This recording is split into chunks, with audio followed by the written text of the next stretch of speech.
Hey, what's up, guys? Welcome back to the Fast Break with Taylor and Jake. I'm Jake Merritt. This is Taylor Harper to my right, and we're just gonna keep on going with the season. First thing, what does that even say? That first one. We're gonna get to that one. J and J. Okay. All right. Well, I hope you guys are doing well. Week after Christmas, New Year's.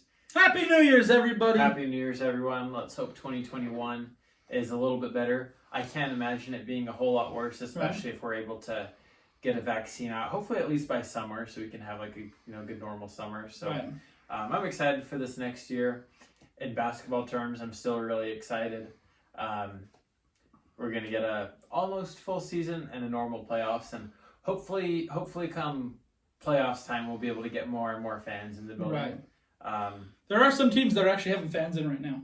There are. The Jazz had a few. Each team can have like a few hundred to a couple thousand. So even though it's not nearly what they had, it's actually pretty cool that they're able to at least get some of that atmosphere back. Right. So really excited about that, and I'm just looking forward to a new year, and hope you all had a new year and a good Christmas and whatever holiday you celebrate. For real. And seriously, a whole bunch of New Year's resolutions are coming out. So if one of yours is to start working out more and get more healthy, now is the time to sign up for a gym and then probably cancel within a month, because that's usually what we do anyway, right? We sign up for a gym, we go really good for a month, and then we don't go the whole rest of the 11 months. No, just kidding, guys. But seriously, hope you guys did have a good Christmas and a good New Year. Our live stream seemed to go pretty good. Again, I couldn't post the video. We also filmed the live stream as well and couldn't post it. So if you guys are watching this video, that means it is on YouTube, and I'm praying it goes on YouTube, because Maybe really we need to contact supporters. I have. What did they say? They have no idea. Well, that's great. I said, well, yeah, we won't get into it. But I'm like, come on, YouTube. So I'm like, we'll figure it out. We'll figure it out. If we need to make another account, well, we might start filming with Jake's phone and uploading it that way. I don't know. Gotta do what you gotta do. Yeah, for sure. But Jake had a really interesting segment. Do you want to start off with that, Clown King? Okay. Yeah. Go for it. All right. We're going to do a Clown of the Week and a Hero of the Week. We're going to do this for the rest of the year. We kind of, segments kind of come and go. Right. And we're going to I'm hoping this one sticks around, because I think this would be a fun one to do. Right. So Hero Nothing better of the to Week. Nothing better to clown some people. All right, let's start off. Let's go with the Clown of the Week. And this is just, maybe Taylor sounds like he's got some different opinions. I'm going with Shaq as the Clown of the Week. He is Shaq'd in the full right about now, okay? And Shaq does this, right? Like, he completely, he just hates Dwight Howard because he, started, I guess, call himself Superman a little bit, brought out the Superman cape, and Shaq's like, no, I'm Superman. It's tattooed here on my arm. Even though he's got 17 other nicknames. Right. But apparently Shaq is the only one who gets to be Superman, who, is like probably the most famous and merchandised superhero of all time. So anyways, what Shaq did more specifically lately, I'm just kind of saying Shaq just tends to be like a hater for no reason. So Shaq was on a podcast, and he said, Rudy Gobert, I'm paraphrasing here a little bit, he's like, Rudy Gobert should be an inspiration to kids, because he proves that you can suck at basketball and get $200 million. He's like, he's averaging 11 points a game, and he's got a max contract. So if he can do that, anyone can do it. So, and then, which is, I guess there's a little bit of truth to that. Like, Rudy Gobert, you need to average more than 11 a game if you're making 200 mil. And we'll kind of talk about Gobert in a second here. But it's early on in the season. He's not going to keep it 11 points per game. Right. I hope he does bump it up. If you're making 200, if you're getting a max contract, you got to be going at least, even if you're Rudy Gobert with no resemblance of an offensive game, you got to be putting up 15 to 20 every single night at a minimum. But then that it was like, whatever. He's kind of being Shaq. He's being his hater. His hater self. He just does it. But then for absolutely no reason, out of the blue, he comes out of here and posts this fan art made, it's obviously made by a fan, of him dunking over Gobert. He said, I would had 45 points, 16 rebounds, 10 missed free throws in 3 quarters. He would have had 11 points, 4 rebounds, and fouled out in 3 quarters. I'm a G. Like, for no reason whatsoever. Like, just out of the blue. Like, Gobert has never said anything about Shaq. I'm just kidding. I think Gobert would be a little bit better than that. But I do think it'd be better than the. But like, really, what's the why? Right. Why? Like, why? Like, why do you just hate on a man for no apparent reason at all? Hey, he did acknowledge his 10 missed free throws. Yeah, he did acknowledge. I'm gonna miss 10 free throws and still have 45 points. Here's how I feel about the whole situation. In a way, I do agree. Let's put it. First off, Rudy Gobert does not suck. Okay. No. He does not suck by any means. Okay. He doesn't suck. Well, right. Shaq. Okay, well, let's put it this way. To me, Rudy Gobert is way overhyped in the sense he is the most paid center in NBA history. He's got the biggest contract. He's definitely not the most paid, but he's got the biggest contract in NBA history for a center. Okay. Now, obviously, Jokic, he'll pass that up as soon as he resigns. Wherever you go, Jokic will pass that up. Karl Anthony Towns, he won't hold on to that for very long. But when I heard how much he signed for, I was like, was it 205? 205, more than Donovan. Years? Yeah. Yeah. So I get what Donovan's contract, but right. Gobert. We talk about Ben Simmons never ever improving, and that is exactly how I feel about Rudy Gobert. I've just never expressed it as hard as Ben Simmons because I don't like Ben Simmons. That's actually a lie. I didn't mind Ben Simmons. Like his rookie year when everyone was like, oh, he's not a rookie. I actually didn't mind Ben Simmons. I really didn't mind Ben Simmons. But then he literally has not improved in any aspect of his game. And that to me is how Gobert is. I don't care if he shoots shots in practice. Ben Simmons does the exact same thing and he never incorporates it into his real game. Now, is Gobert the best defensive center and rebounder? Yes. You could make a really strong consideration case that he is. I'd say best defensive for sure. Absolutely. Best rebounder, like if he's maybe a couple of rebounds shy, whatever. He's getting rebounds. He's getting rebounds. So in that aspect, defensive-wise, yes, he is the best or top 2, top 3, whatever.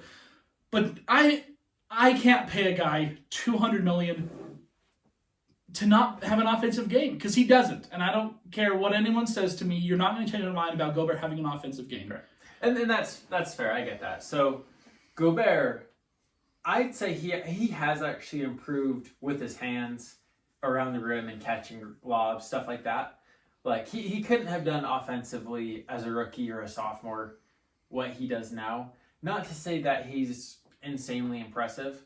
I do think I think he's actually a really good screen and roll, good pick and roll guy. So it's not that he's ineffective whatsoever on the offensive end. But you're right. He couldn't hit a 10-foot hook shot to save his life. He couldn't post up, use some footwork and fake his man out, get to the rim, get an and one. Like he's not going to. He's completely reliant on his teammates to get him shots. Now the reason I still think they probably overpaid him a little bit, but the reason they did, and they know it. Right? These are GMs. Like, this is their literal job, is to compare what he's worth, what other players get, what they can spend, what his impact will be, if it's going to be worth it. And if they didn't think it was, they wouldn't have offered it to him. I think they offered him more than what the Lakers or the Celtics or Miami or Philly or Houston would offer him because the Jazz aren't going to get free agents. Right. They're not going to get an all-star free agent, which is what Gobert was last season. He was an all-star. He was a defensive player of the year 2-time. So they say, hey, like, we got to build around what we have. We got to draft and we've got to build a team. We can't buy a team. So we got to pay the guys that are willing to be here that are going to be good. So I think Shaq's criticisms are, I'd say they're fair, but it's just the fact that he just goes out and posts for no reason. He's the old man who goes back to his old high school. Right. And he said, I would have smoked all these kids here. Right. And maybe he would have. Well, right. But there's no point in saying it. Right. So you've already won your, 4 championships? You've already won your 4 championships. You've already got your fame. You're a Hall of Famer. You're a top debatably like top 2 center of all time. And like, I do agree that he clowns with the players because like you literally have nothing else to prove. You've done your job on the court. You are one of the greatest basketball players to ever play the game. You've got nothing more to prove, and here he is talking trash. Yeah, so in that regard, I do call him a clown. Yeah, I mean, you see players like Kobe, like he worked with Jason Tatum hands on. He got on the court and showed him how it was done. LeBron is probably gonna. I don't know if he'll coach, but I think he'll have his basketball camps and he'll pass on what he knows. Magic Johnson's been involved with the Lakers. I think a lot of players like to really kind of give back and teach what they can. Just kind of depends on your personality. But Shaq has like no resemblance of doing that. He's just doing his thing, which is fine. I mean, he's Shaq. He can do whatever he wants. But like even like Draymond and Chuck, like they butt their heads and stuff, and they kind of clown on each other a little bit. But they're at least like respectful in interviews, and I think they. Realize that each player is good in their own way. Right. So, should we get to a hero? Let's do the hero. All right. Hero of the week. I got to go with, looks like Taylor's kind of got it marked down here. I got to go with Steph Curry. Steph Curry, since he took the braids out, man. Yep. He's been balling. Seriously, He's got the worst, I think, on a 4-game win streak. I think, something like that. Maybe on 4 of the last 5. Let me look it up real quick. 4 of the last 5 might sound better.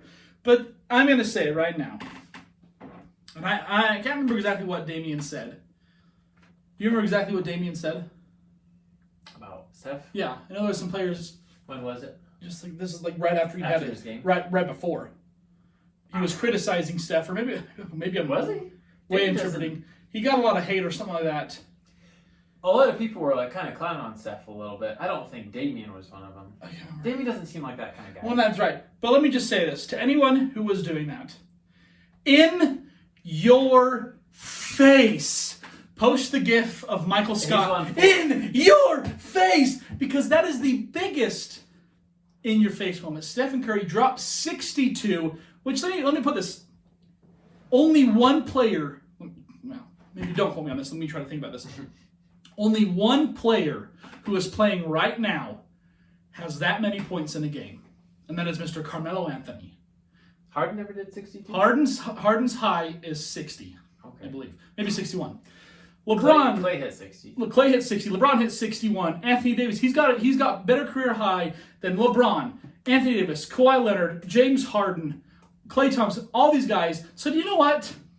Read between the lines, everybody, because Stephen Curry is incredible. And I'm going to bandwagon. I'm going to bandwagon with Stephen Curry because he does get a lot of hate for honestly no apparent reason. He could be like James Harden. I think, honestly, like his biggest thing is it's really just like his on-court, like his hot dog, and like when he gets hot and he's just like going flailing. Like after he scored his 62th point, he's like 62nd point. He's like flailing around. Okay, throw in his mouth. Please. Okay, I get that. But for like James Harden, when he scores 60 points, he jacks up like 25 3-pointers. Okay, Stephen Curry gets those points and shoots pretty dang nice percentages, majority of the time. More often than not. Right. I think he was 8 of 16 from 3.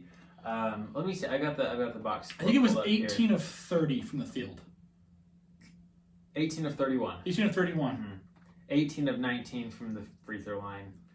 You try to score 62 points and shoot over 50%. Okay, I mean he still had 4 assists as well, which is pretty good considering scoring 62 points and putting up 31 shots. And 31 shots, like that's a lot, but he scored 62 points on 31 shots. What was it, 18 really of good. 19 on free throws?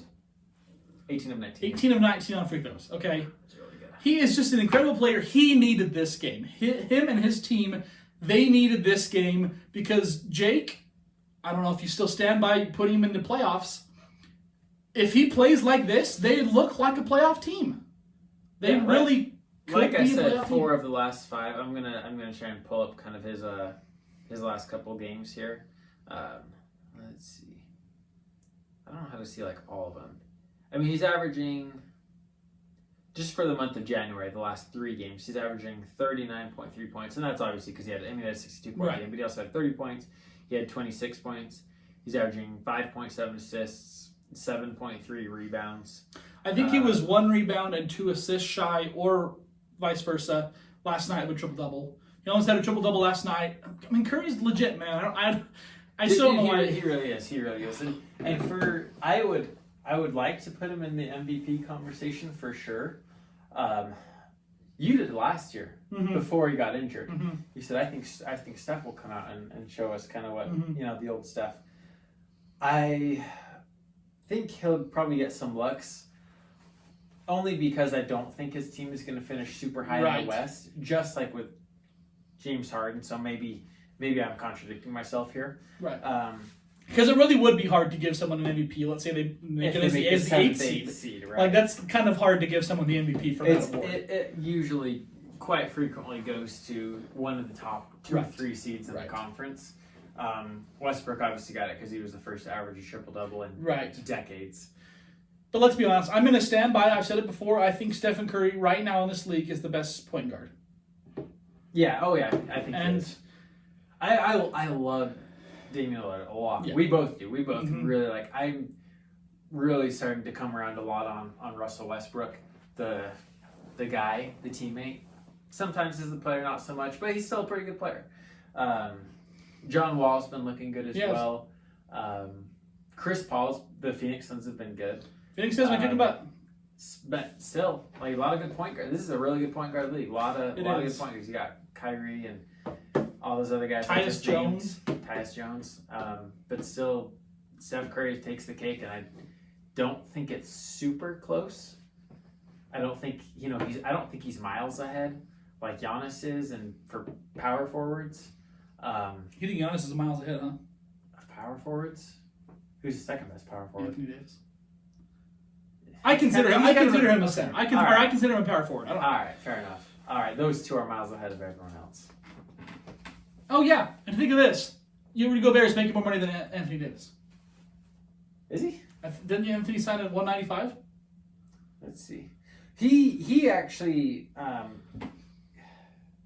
he signed an extension that he knew he actually probably could have gotten more on, and he said, "I have kind of a history of injury, so if I don't, it's 190." So 190. Okay, folks, keep that in mind. Rudy Gobert is making more than Anthony Davis. Is he better than Anthony Davis? Heck no.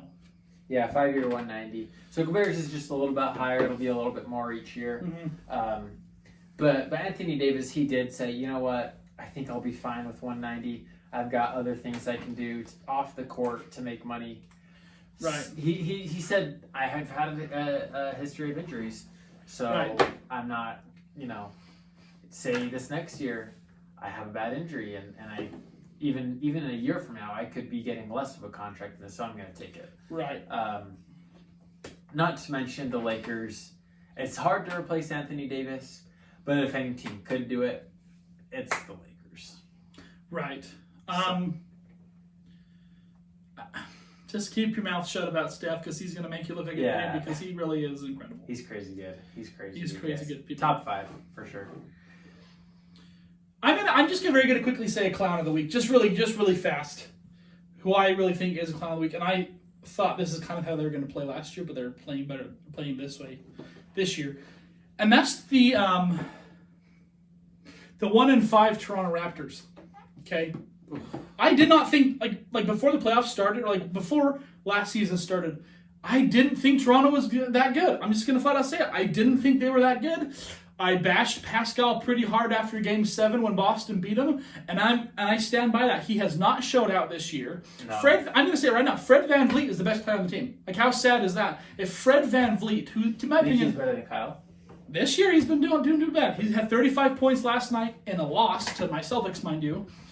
They're 1-5, and you look at the Hornets. Hornets have actually managed to get another win more than they have. And Hornets, those were 2 tough wins against Mavericks and Brooklyn. And Raptors, this is kind of how I saw them last year, and they're just not as good. They're not looking good. They're 1-5, and it's only a 7. 72 is still a lot of games, right? But it's not that same extra 10 games that you get in a regular season that can make a huge difference. So we're 6 games into the season.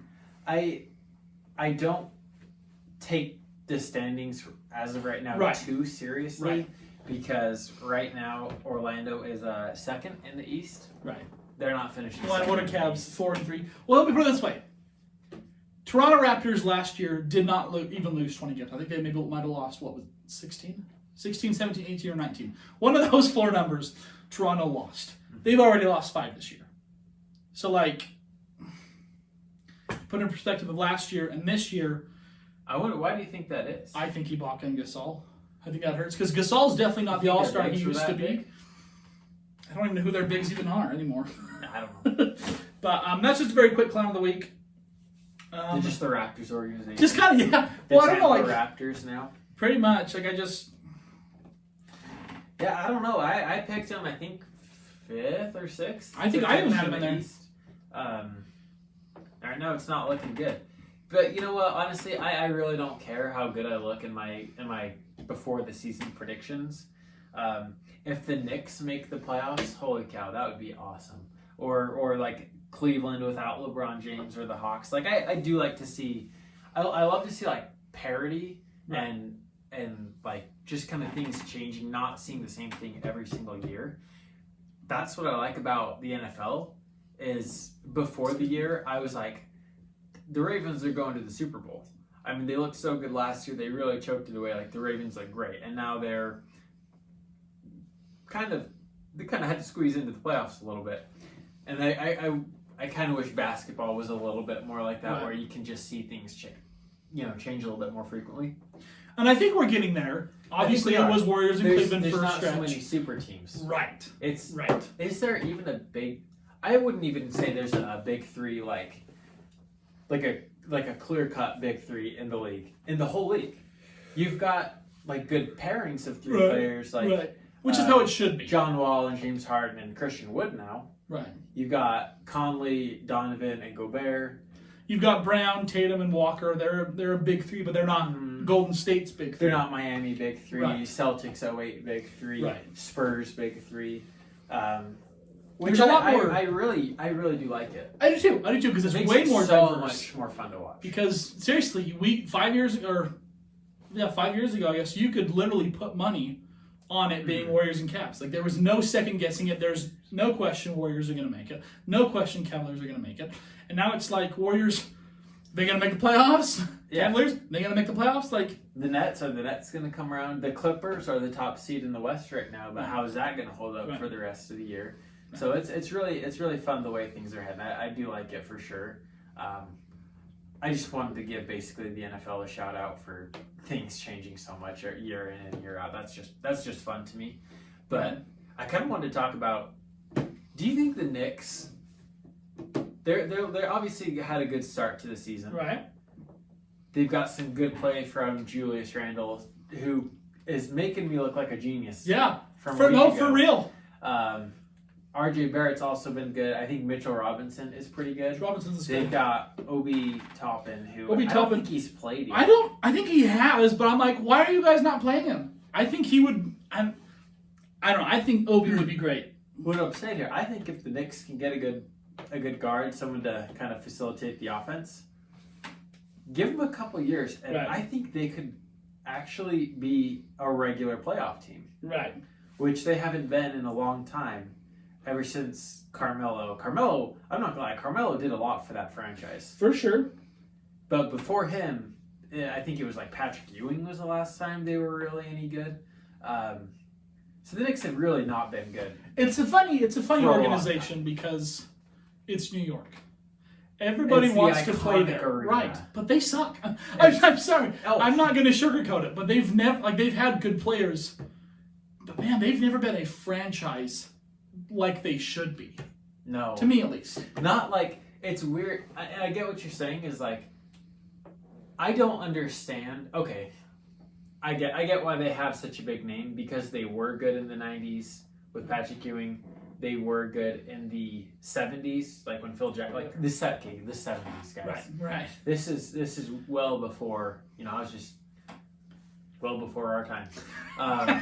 So, and it's New York freaking city, right? It's the biggest city in America. So I get why the Knicks kind of have their, I don't know, the Knicks brand, why they're worth a lot, even though they're terrible. Right. And it would be you think it would be, it's just not fitting to have a team in like the iconic Madison Square Garden where everyone wants to go off, but nobody wants to make it their home arena. Right.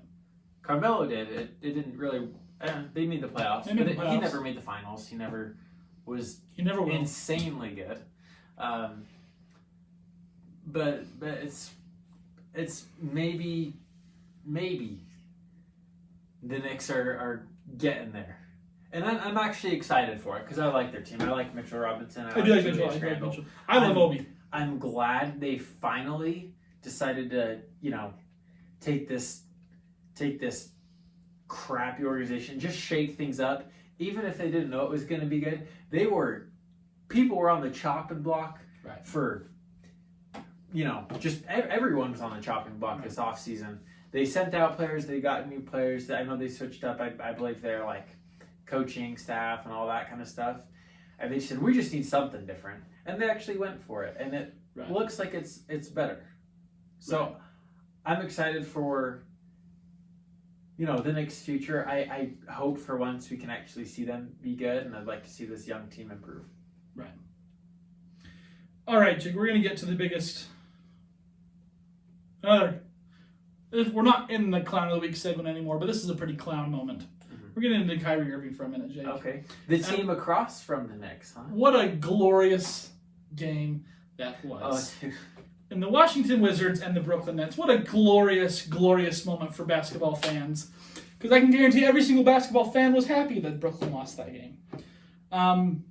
As we mentioned a few episodes ago. Especially the way they lost. More than right. Like if they just maybe had an off night, it was a 10, 15 point game. They never really looked all that close. Like, yeah, okay. I'm glad my sneaker team, the Wizards, got a win. But it was the way that they did it that was fantastic. Take it away. Well, as we mentioned a few episodes ago, Kyrie Irving was not necessarily bashing LeBron, but bashing all of his former teammates, saying, people said, what about LeBron? But this is all of his teammates, right? Every former teammate of Kyrie Irving should be offended. He totally threw him under the bus, and he basically said, now I'm in Brooklyn, I've got Durant, and the first time in my entire career I could be like, wow, that guy can hit that clutch shot too. Yeah, because I've always been the guy to hit the clutch shot. I'm going to pull up that exact quote for a second here. Yeah, basically, Kyrie. I'm going to start calling that Crybaby. Crybaby Kyrie. Kyrie basically threw all of his teammates under the bus, saying, I've been the only one my entire career to be able to hit clutch shots. Yeah. Here's the actual thing. He says, one thing I've always been comfortable with is I've felt like I was the best option on every team I've played for down the stretch. This is the first time in my career where I can be like, that MF can make that shot too. Talking about Durant. Yeah. They're playing against Washington. Thomas Bryant gets a dunk shot to put Washington up, I think, with like 14 seconds left. Yeah. And they took a timeout, and they chose not to advance the ball. For whatever reason, they wanted a full run on it. Correct. Maybe to actually get the last shot, maybe run up, I don't know, whatever. Kyrie Irving dribbles the ball down the court. Gets a little bit of space. Actually, pretty good look. I'd say, a decently wide open three-pointer in a clutch situation. Shoots it off. I can't remember who rebounded. Maybe it was Durant who rebounded. Durant rebounds right to his lap. And he puts it up in a spot that he has hit time and time again. He's probably 75% from that range. He's probably the best. If you didn't watch the game, it was probably 2 feet to the right and 1 foot ahead of the right elbow. Right. So right in his... That is his shot. Pretty much the whole court is a sweet spot for Durant. Right. But that is like one of his go-tos. Like he, just carries the ball up, maybe gets a screen, or he just pulls up, rises up, and hits a mid-range jumper. He might be the greatest mid-range shooter in NBA history. So that's his shot. Shoots it, missed it. And man, it was great.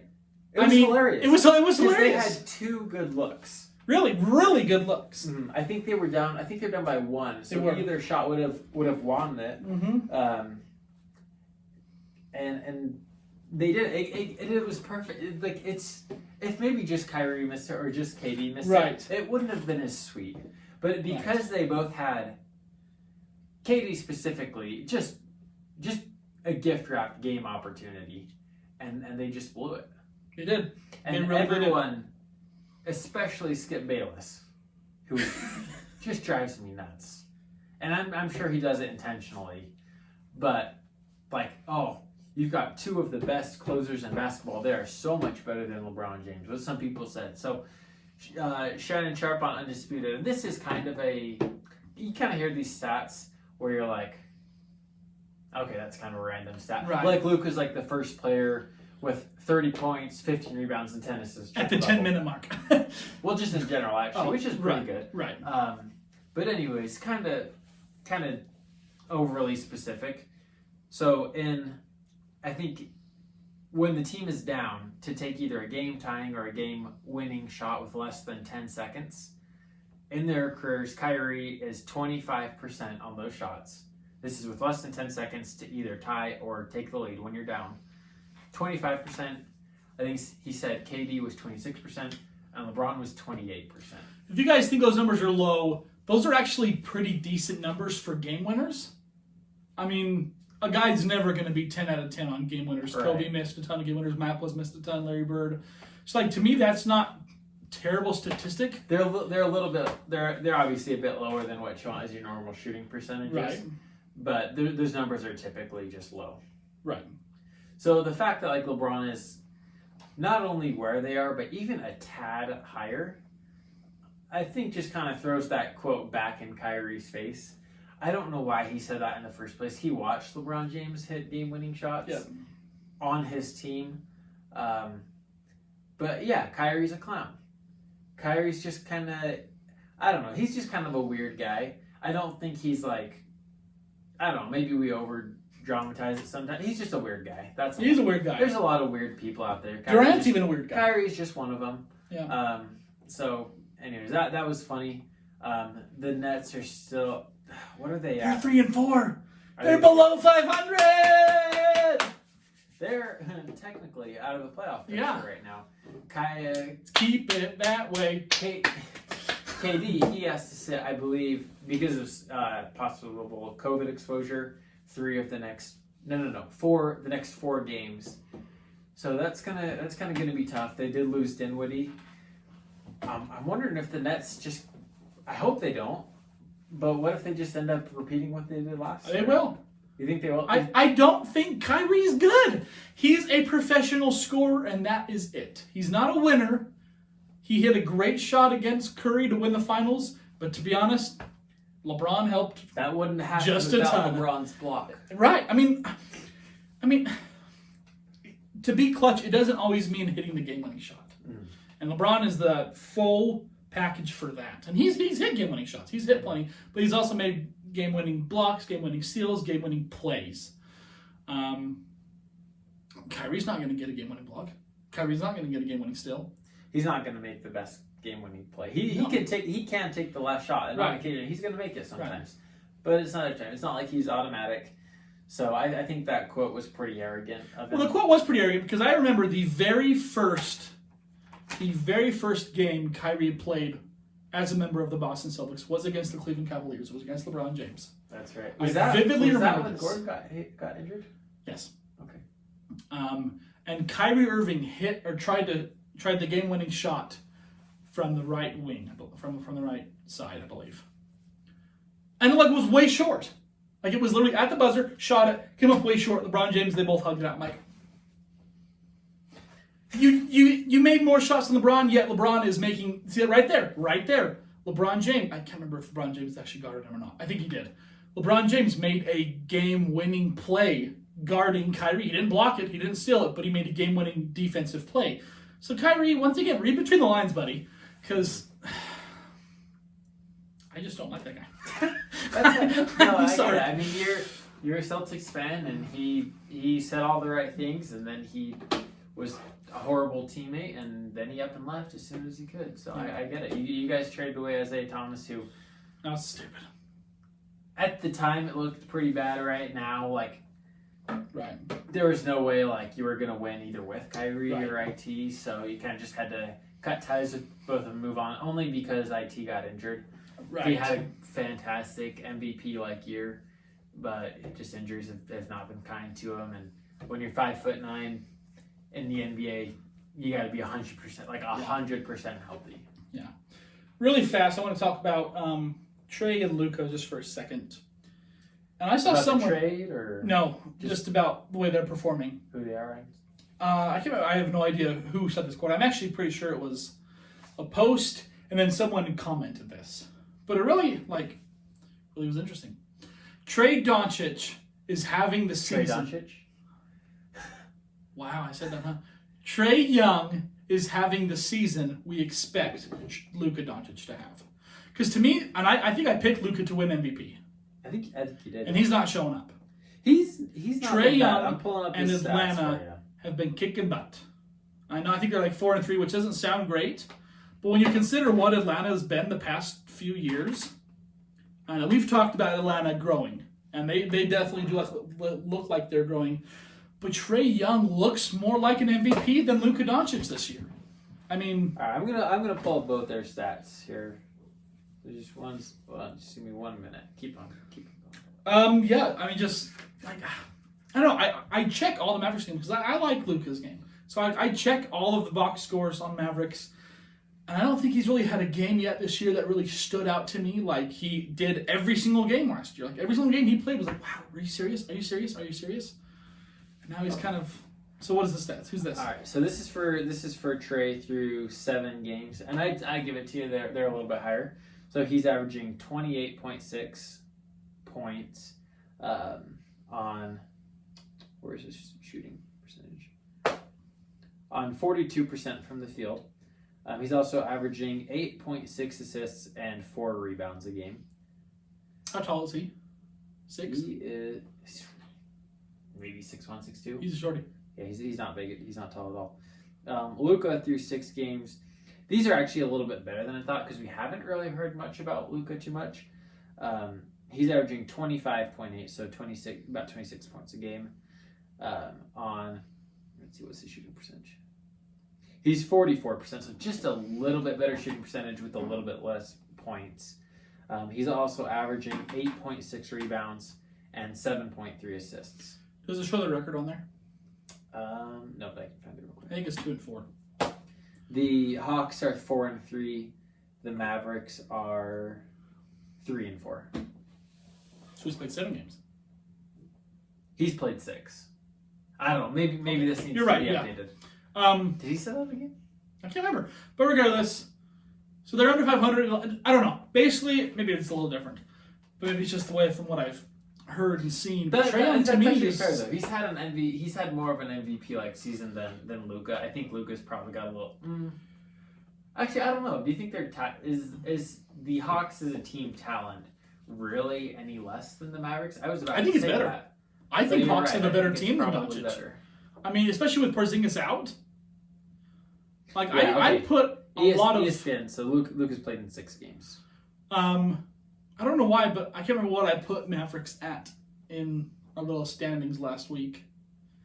But maybe I put too much expectation on Mavericks. Maybe they're just not that good. I think the media. I think I don't know, like ESPN, like those big companies, like the NBA even gives the Mavericks a lot of national games.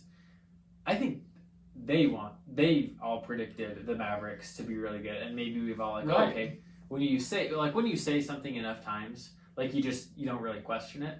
So maybe we've heard, the Mavericks are going to be 4th, 5th seed so much, like they were like, oh, okay, the Mavericks are going to be 4th or 5th seed. But why were they ever really thought to be the 4th or 5th seed? Right. I guess honestly, the only reason I would say is because they have Luka. Right. Not Porzingis is out. because their team. Like you look at Atlanta, like I can name quite a bit of talent on Atlanta. I can't name quite a bit of talent on Dallas, but I sure as heck can on Atlanta. Yeah. All right. Yeah. So neither of them. I'm just kind of looking at their numbers again a little bit. Neither of them are particularly good on defense. Right. I think everyone knows that. That's kind of what their 2 drawbacks are. Is they're not going to give you much. They're not going to steal the ball. They're not going to get in passing lanes. They're certainly not going to block shots. Luka may more just because he's bigger. Right. He may have more of like an impact just because he's more difficult to play against than little Trey Young. Right. But yeah, Trey Young, he's had a great year. I think he will probably get some MVP consideration Right. depending on how well his team is, but Just he's a good man. really fast. Again, I looked at these stats yesterday. I'm like, wow, this stat line, these 3 stats, points, rebounds, assists, is incredible. I want you to look at Nikola Jokic's stats just really fast. And just look at how incredible. Speaking of MVP type numbers, man, this dude deserves some MVP consideration. He's hit his last 3. Look at this. Look at that monster point, rebound, assist average for Nikola Jokic. For the season? Yeah, it's only like, what, 6-7 games. But still, it's like super amazing to look at. Okay, I'm trying to... Alright, here it is. He is averaging 22.3 points, 12.8 assists. 12.8 That's 13. assists. He's averaging 13 assists a game. 13 as a center. And 11.2 rebounds. That's crazy, dude. I look at it and I'm like, wait, what? You haven't heard a thing. How heard a thing? Nikola Jokic just... Dude, that's special. Those are John Stockton assist numbers. Seriously. And The greatest passer of all... Well... Yeah. Top 2. He Top is. 2. I mean, Yeah. if he's not the best, he's the second best. Right. With Magic. With Magic, for Those are sure. Magic and John Stockton assist numbers. And they're, just a regular year. And he's a center. He's a center. He's a center. And He's I suppose that you call a point center because they do run their offense through him. right. But the fact that he actually can just that any center is not like the actual point guard running like a pick and roll to average 13 assists, that's We've incredible. had centers who have been really good passers. I remember when Joakim Noah played on Chicago, he was a really good passing big man. And that was like 4.5 assists a game, like to 5. Blake Griffin's been a considerable good passing big man. Kevin Love's obviously, he's a great transition. great transition passer. But Nikola Jokic is literally just like he's a point guard. He is. Like his vision, It's incredible. I don't think there has ever been a season in NBA history or like a time period where a center is the best passer in the entire league. I would go on the record. Do it one time. Well, he led the league in assists, but I don't know if he was the best passer. Like to me, Rondo was still in the top 5 of a best passer in the league. Mm-hmm. Like Nikola Jokic, he's the best passer in the league. He might be. Let's see. I mean, Vlade Divac saying, but the NBA they put this report out from the actual NBA website. They're saying is Nikola Jokic already the best passing center in NBA history? So he's 6 years into his career, and he's already getting looks as. Is he the best? This is like what we were saying about Steph 6 years into the league. Is he the best shooter of all time? So the answer is probably yes. I would say the answer yes. is probably yes. Because He's to me, already getting it's this. well now it is, but back then or like up until Nikola Jokic came in, I don't know if it was hard to be the best passing center. Well, they just never because really they overlook did it. That wasn't really that was never their role. You Right. know? Like the idea of like running your offense through a center, like you run your offense to get your center the ball, Right. to get Shaq or Patrick Ewing or Hakeem or Dwight Howard the ball. Right. But instead of like getting them down low and then mission accomplished. Right. Now it's on them to get the points. It's actually have them distribute the ball. Right. So I'm sure we'll see more of it. I think Jokic could be one of those types of guys that we look back in 10, 15 years and be like, wow, Jokic really changed how the game was played. Right. I honestly think that. I think we'll probably see more, especially probably like European bigs, because they focus so much on like just the fundamentals. I think you'll see more European bigs who can pass the ball or handle the ball, kind of like we're seeing with younger guys like Bol or that. I think he's a college prospect right now, like Evan Mobley, I think is his name. Like just these tall string being like Kevin Durant, like just playmakers who just happen to be 7 feet tall. Yeah. Right. All right. Last topic I just really want to touch on really fast. Just maybe because this is more of a Boston thing. But I think we have officially got a new dynamic duo in the league, and I'd already probably shoot them into the top 5, possibly even top 3 of the best duos in the league, and that's Jason Tatum and Jaylen Brown. They're good, man. They are dang good. Jaylen Brown is averaging over 28. Jason Tatum about 25. Jaylen Brown's over 28? 28 points a game. He might have dropped down because he only had 19 I think he had last what? night. He had like a 43? 42. 42? And then 42, last night, that's right. Tatum, the game after Jaylen Brown scores 42, Tatum goes out and gets 40. 38 through 3, plays the first minute of the fourth, gets 40. I'm like, let him have a Steph night. Go for 60. But they were up by like 20 at that point, and then you risk injury. Yeah. But they're here to stay, man. Dude, I don't know when, but we're seeing Boston in the finals in the next couple of years. We have to. They've come so close 3 out of the past 4 years. They're right on the heels of it. They're gonna get there. Should have been there last year. I think we're gonna see the Heat in the finals in the future as well. I think our teams are gonna be pretty good for the next 10 years. They play tomorrow too, so. Do they? That's right, they do. I can't watch that game. I know, I can't be. If I do watch it, it's definitely not going to be with Jake. I don't think me and you have ever watched a game together where our team's playing. That will probably be. I think we, I don't know if we have. I can remember. But that would not be a very good sight.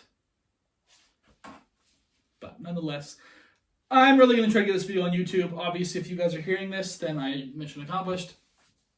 But thanks for tuning in. Thanks for tuning in to the live stream.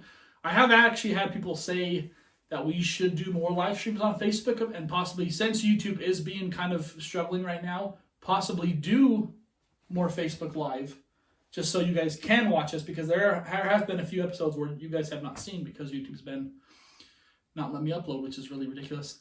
But so we might do more live streams. I've tried to set up my YouTube live too, so to go live on YouTube as well. That might actually be set up already, but I haven't checked. But regardless, NBA's back, we're back, and we're going to have a lot of fun with, Clown and Hero of the Week. That's going to be fun. And again, just give us your guys' opinions, give us comments. Comments your standings, favorite teams, favorite players. I don't even care. Whatever you guys want. Thank you.